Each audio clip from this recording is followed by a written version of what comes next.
Hello, hello, hello, and welcome back. As you already know, this is Dav, and I'm using a series of videos to share my migration story from Jamaica to Canada, um, and how in a matter of 2 years, I moved from being a student to being a permanent resident. And I'm doing that because, as I said, a lot of times people have asked me about the process, and I am okay with sharing it because I'm not selfish. If I can come to Canada, so can you. All right? So I'm happy to help people whatever means they reach out to me, or if they know somebody who wants to come to Canada, they connect them with me. But I thought to myself, you know what? There might be other people who don't know me or don't know anybody connected to me who wants to come here. And this information now I'm putting it on YouTube. It's open to anybody. And if you still want to specifically contact me, just make a comment in the comment section and I will address your concerns. I have time, believe you me. I'm all about helping people, and if this is a way that I can help you, then believe you me, I will. So, in the last couple of videos now, you would have known the process of doing my research from November 2015 about wanting to come to Canada, what to study, where to study, and how I applied for school. Well, through an agency, how I applied for school, how I applied for my visa, how I got rejected, broke ties with my agency, reapplied by myself, and how I got successful. And in the last video now, I told you know, when you come into the country, the first day you land at the airport, what you're supposed to do. You go to the immigration officer, one in charge for new students, and you, because I'm talking about the study route, as you guys know. If you have questions about like express entry or any other program that might be there, I may be able to signpost you. I can't tell you because it's not my experience, but I'm talking about the study route because that's what I did. So you go to the immigration officer in charge of new students, and you supply your immigration letter that you had gotten. You supply your passport, your letter of acceptance from the school, and any other document that you had used along the process. Pack them in your carry-on so that you have them accessible to you. All right. So when you and you also can apply for what is called an open work permit. I only know of that because I was told by somebody who came into Canada, I think, a couple months after me, probably a year after me, and that's what they did when they arrived. They applied for their open work permits, which I think is a separate document, as well as they applied for their social insurance number, which is a number that you need once you're going to be working in the country, right? It's your similar to your TRN in Jamaica and your social security number in the USA. All right? So you come and you get that done. Then when you leave the airport now, life starts for you. Now, I probably should say this to you when you're packing, especially for those of us who live in Jamaica, we may not have had extensive experience of being like in any other cold country before. I had traveled to the US, been to places like New York and Boston where it's cold. So I would have had minimal winter stuff. Some of them I had to get, like I had to meet up with a friend to collect my winter boots because I had left those. Um but you want to pack mainly long sleeve and any thicker thing that you might have, sweater or anything like that, no matter what time of year you're coming.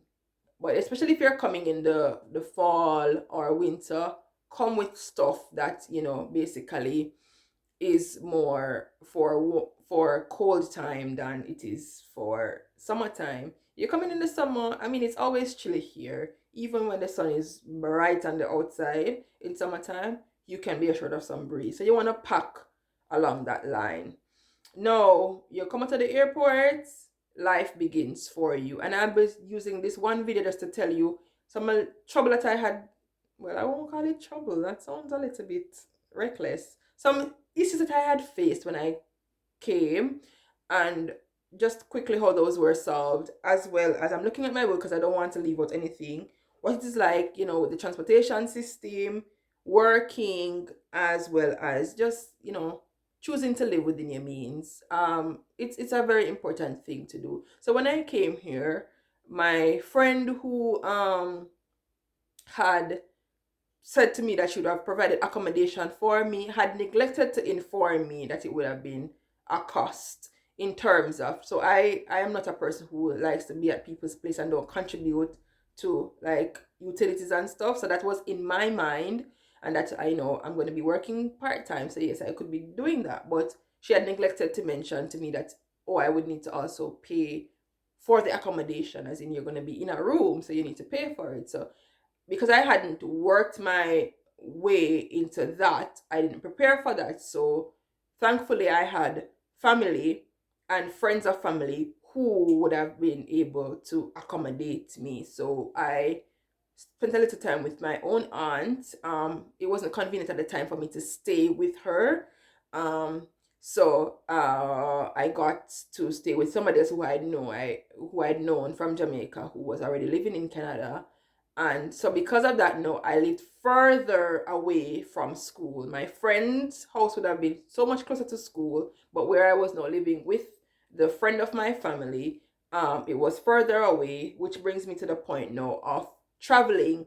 I had to travel 2 hours for school. So that meant like for me taking like three different modes of transportation, buses and subway or train as we call them.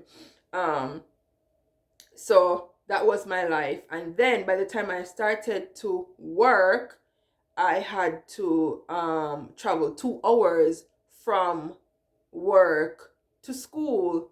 So it was 2 hours from school, from home to school, 2 hours from school to work, and then 2 hours from work home. So that was a matter of taking like in a given day like 9 different transportations. But as I said before in a previous video, the transportation system here is very reliable, so you don't have to worry about that. They're on point. So for me, it wasn't so bad. I only encountered situations like when it snowed, like we had real bad snowstorms, and it was delayed significantly. But outside of that, perfect transportation system. And then work now, you are allowed as an international student to work up to 20 hours. That's your maximum, 20 hours during term time. So once school is going on, you have up to 20 hours of work, because your main priority here is studies, not working. So you want to ensure, and you will get in trouble if you work overtime. So I'm telling you, even if your employer gives you overtime, don't go over 20 hours in a week. Take it from me. I've never done it, but you have people who do it and they get in trouble. So you don't want to do that. But when there's holiday, school break, reading week, whatever your school gives you, you can work full time, which means you can work up to 40 hours or even more, because they're not going to penalize you for that. Full time during holiday, but part time during term term time when school going on. Yeah.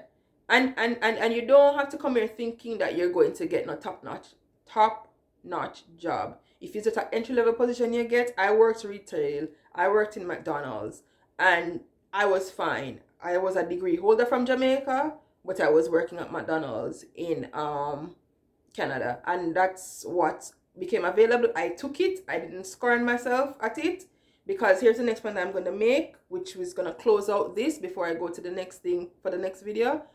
I learned to live within my means, and I saved my money. So I contributed utilities to where I was living. Thankfully, I wasn't being asked for rent at that time. We made an agreement that as soon as I started working, I was done school and started working, then I would start paying rent.